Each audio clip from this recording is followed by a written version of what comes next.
Les aléas du direct, la deuxième partie, on l'a connu dans le handball. Il a gagné la Ligue des Champions avec Montpellier en 2003 aux côtés de Patrice Canaillé. Il est désormais entraîneur de golf, c'est ça?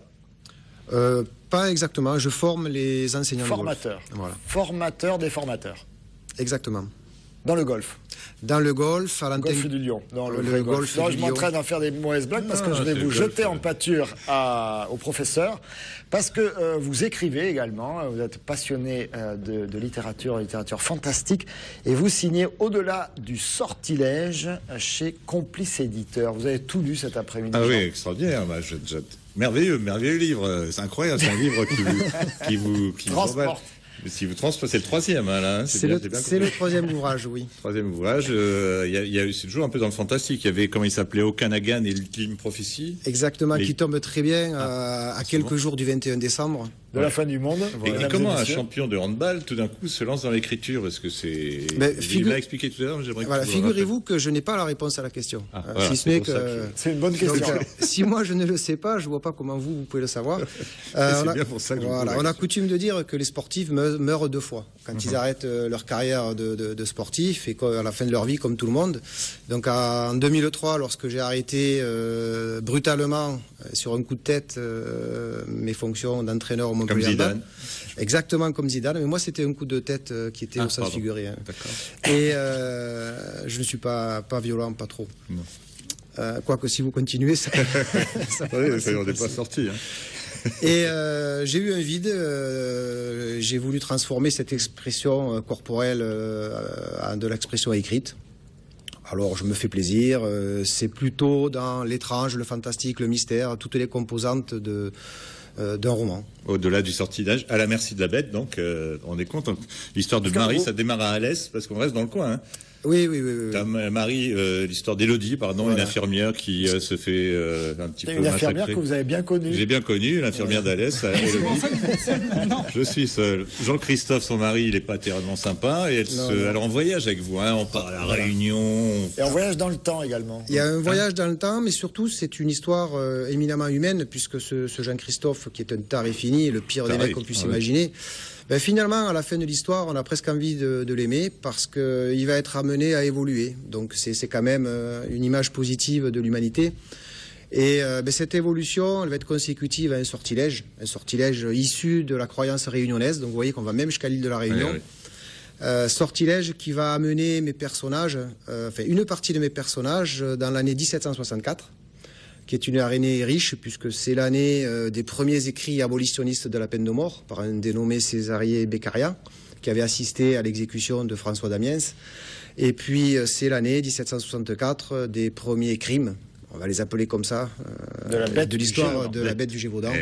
Et je pense que c'est une histoire de bête sans bête.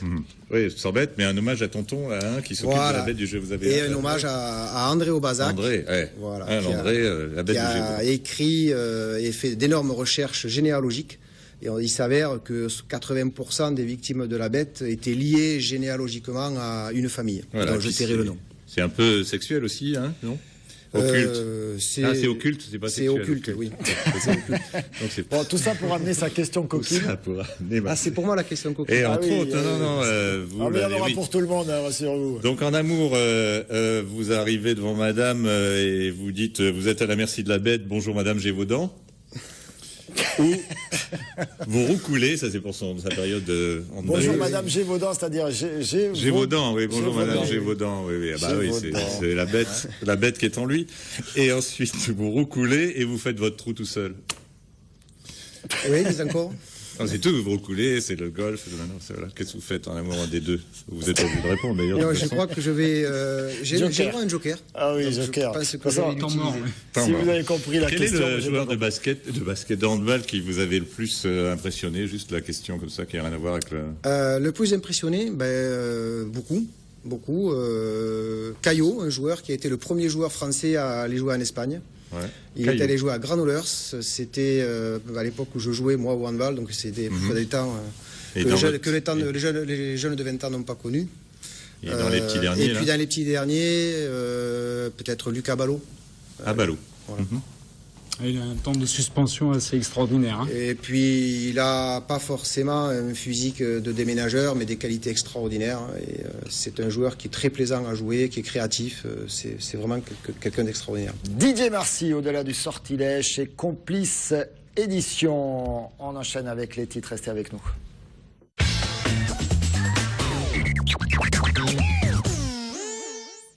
Marlène, vous allez revenir forcément sur cette fusillade à 7.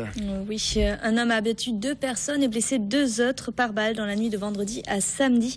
Le tueur présumé a fait irruption dans l'appartement de l'une des victimes alors qu'une soirée festive s'est déroulée. Apparemment irrité par le bruit, il a fait feu. Le tireur présumé, un Sétois âgé de 49 ans, a été placé en détention provisoire. Il est mis en examen pour assassinat et tentative d'assassinat. Et puis vous êtes intéressé à une association qui, elle, s'occupe des incivilités. Oui, une centaine de personnes étaient réunies pour débattre des incivilités et de la violence quotidienne. C'était samedi à Vauvert, à l'initiative de 1+1+1, l'association fondée par la socialiste Cathy Guillot au lendemain des élections législatives. Objectif de cet après-midi de débat, comprendre et décrypter les actes d'incivilité. Et à cette occasion, le préfet du Gard a salué l'action de cette association en soulignant notamment l'importance d'avoir des espaces de résistance, d'intelligence et d'action. Et puis, les motards en colère font de la peinture. Oui, c'est bien. Un nouveau marquage au sol. J'adapte parce que j'ai découvert ça tout à l'heure. Vous voyez, un nouveau marquage au sol pour signaler les radars sur les routes ce week-end dans le Gard. Donc, les motards en colère se sont mis à la peinture et ont tracé ce R entouré d'un triangle environ 200 mètres avant chaque radar. Une action qui intervient alors que les panneaux qui signalaient les radars ont été démontés. Par le préfet qu'on a vu tout à l'heure. Voilà. On les mettra en relation. La météo, vous avez vérifié tout à l'heure, il pleut à Nîmes, il pleut dans le Gard. Moins dans les soleil à Béziers. Il fait beau à Béziers. Voilà, des passages nuageux à Montpellier et des averses à Nîmes. Un temps donc plutôt mitigé, on peut le dire. Le matin, les températures restent fraîches. L'après-midi, ça sera adouci. Il fera 9 degrés à Lens, 11 à Nîmes et Béziers et 12 à Montpellier. Merci Marlène. Le journal complet, c'est à 19h30. On enchaîne avec du rugby. Cher Jean. Oui, c'est la reprise du top 14 après une trêve internationale. Donc avec des joueurs montpelliérains qui... Ça vous a fait du bien, Yvan, cette petite trêve internationale quand même, non?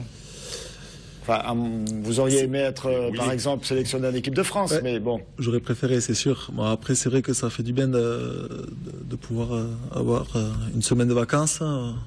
C'est bien pour se ressourcer, mais bon, c'est vrai que moi, je suis parti avec les Barbarians aussi, donc...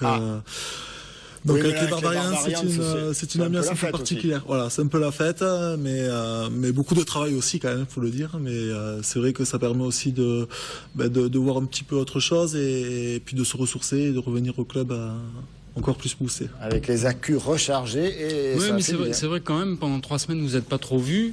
L'équipe était un peu éclatée dans ces diverses sélections.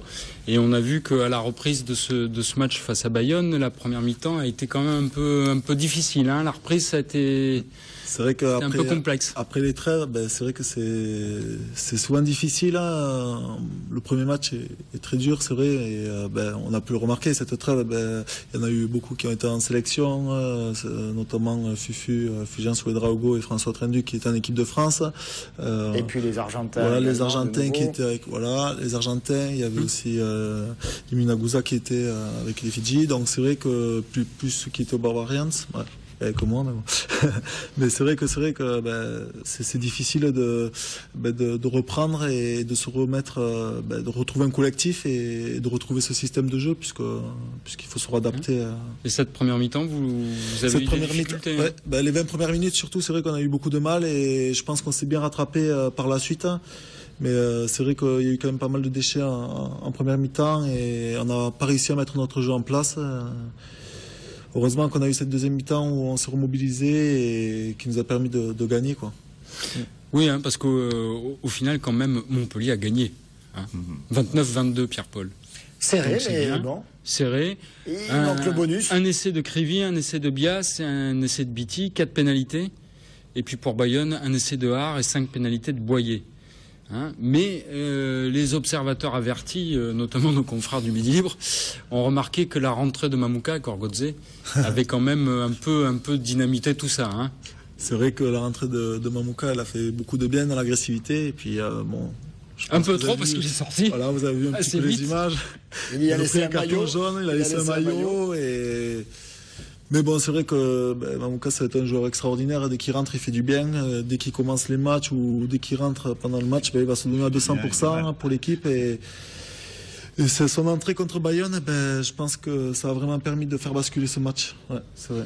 Alors vous avez un peu renoué avec vos anciennes terres, hein, parce que vous êtes un ancien de Biarritz, donc la Côte Basque, c'est un endroit que vous connaissez bien. Vous avez commencé le rugby assez tard, donc c'est à Biarritz que vous vous êtes vraiment formé. Donc moi j'ai commencé en fait le rugby en Ariège, à Foix, puis j'ai continué à Pamiers, et j'ai eu la chance de passer par l'école toulousaine au Stade Toulousain, donc pendant 3-4 saisons. Et après voilà, j'ai fait un choix, j'ai décidé de partir chez les Basques à Biarritz où j'avais la chance de pouvoir m'entraîner avec les pros. Et cette chance, ça m'a permis aujourd'hui de pouvoir progresser. Et puis voilà. Et puis aujourd'hui, je suis à Montpellier, très ravi d'être à Montpellier, où j'apprends encore beaucoup, énormément, parce que j'ai que 23 ans et j'ai encore beaucoup à apprendre. Mais je suis content d'être dans cette équipe parce que je pense que ça va m'apporter beaucoup. C'est une équipe qui fait vraiment un beau début de parcours, hein, parce qu'on avait craint le début sans les Argentins, et puis au final vous arrivez quasiment à Noël en étant 4e du championnat.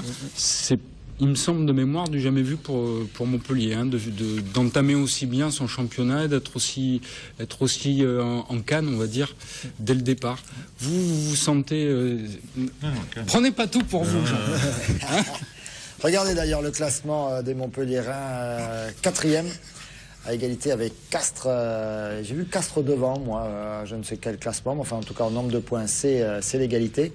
Et Toulon, bien sûr, qui caracole, et les Grenoblois toujours à la 6e place, malgré leur lourde défaite à Toulon d'ailleurs. Je ne sais pas si on va avoir les résultats. Voilà, on l'a fait dans l'autre sens. Perpignan qui l'emporte face à Agen. Toulouse qui remporte le choc face à Clermont, Montpellier-Bayonne, on en a parlé bien sûr. Et regardez, Toulon 39-3, Grenoble est certes premier, mais Grenoble est 6e, hein, donc ça montre la performance des Toulonnais, c'est vraiment une équipe. Est-ce que c'est vraiment l'équipe qui vous a le plus impressionné cette année, Toulon? Ah oui, cette année, Toulon, c'est une équipe qui est très impressionnante, qui met beaucoup d'engagement, beaucoup d'intensité, et aujourd'hui, si elle est première du classement, c'est pas pour rien. Et puis nous, on doit les rencontrer encore 2 fois, puisqu'on va les rencontrer encore en Coupe d'Europe et aussi en championnat. Donc il va falloir s'accrocher, parce que c'est vrai que c'est très très costaud. Très costaud, ouais. Il va falloir jouer les Cardiff Blues d'abord. Voilà, d'abord, hein, dès ce week-end. Mais le prochain match en championnat en top 14, c'est Perpignan-Montpellier. Perpignan qui essaye de se remettre dans le bon sens. On verra bien. On verra bien. Jean, oui, et vous avez quelques questions pour Yvan? Vous avez devant vous le plus jeune bouilleur de cru de l'Ariège. C'est quoi? Non. Si. Hein, c'est ça, il a eu l'automatique. Ah, c'est ça les bouteilles qu'il a laissées à l'entrée, là? Je sais pas, mais c'est rare quand même, parce que les bouilleurs de cru, c'est de père en fils, et puis il a été, hein, c'est ça? Oui, écoutez, c'est la carte. Deuxième passion, c'est ma deuxième passion. J'ai la chance d'avoir un grand-père qui est bouilleur de cru. Et à l'âge de 10 ans, je commençais à bouillir, voilà, à travailler avec lui. Et puis à 10 ans, vous avez commencé à faire tourner l'alambic et on va faire tourner l'alambic. Aujourd'hui, j'essaie. Et vous goûtiez pas quand même? Et on fait quoi en Ariège comme bouillage? On bouille un peu de la prune, de la pomme, de la poire, de la poire William. Et après, on peut faire un peu de tout, du coin. Alors, si vous voulez faire déguster, là, vous avez un expert. Oui, sans problème. D'accord. Parce qu'en médecine, en fait, il est nul, mais si, ça me sert à désinfecter les plaies, l'alcool. On l'appelait le vaillant, hein, rappelez-vous. C'est Marconnet qui dit de toi, il était un peu foufou à l'époque, il avait tendance à dégoupiller, et là il s'est calmé, c'est vrai? C'est lui qui me rendait fou, je crois. Oui. Ah oui. C'est lui qui me rendait fou. Non, mais c'est vrai que j'ai eu de la chance d'apprendre à ses côtés. C'est vrai que et beaucoup de chance parce que c'est quand même un très très grand pilier qui a marqué quand même l'histoire du rugby. Et j'ai eu le plaisir et j'ai encore le plaisir de le côtoyer. Et voilà. je suis vraiment ravi d'avoir pu apprendre à ses côtés. Voilà. Et puis Bayonne, c'est l'ennemi. Hein. Donc la question, il a un magasin à Biarritz. Si vous voulez acheter des trucs sur le rugby, hein, c'est au rugby, à Biarritz, hein, le magasin. Oui, parce qu'il est multicarte. Il a la carte de bouilleur de cru, mais il a aussi un commerce. De temps en temps, il joue un peu au rugby.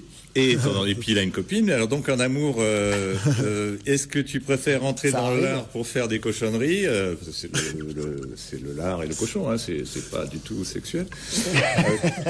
Ou distiller des mots ardéchois au cœur fidèle. Des mots ariégeois plutôt. Ariégeois au cœur fidèle. C'est ardéchois, cœur fidèle. Ariégeois, mais oui, j'ai mis c'est un raccourci, ça l'arrange. Avec Jean, on ariège, on est des beaux parleurs, je crois. Alors, tu préfères distiller des mots d'amour au cœur fidèle. Non, mais je pense... Bravo Yvan, merci beaucoup d'avoir supporté ces questions d'une grande finesse. On marque une dernière courte pause, on se retrouve pour les allées directs, parler de boxe. Vous allez voir, on reviendra également sur le pancras et sur le judo. On va être très sport de combat pour la dernière partie. À tout de suite.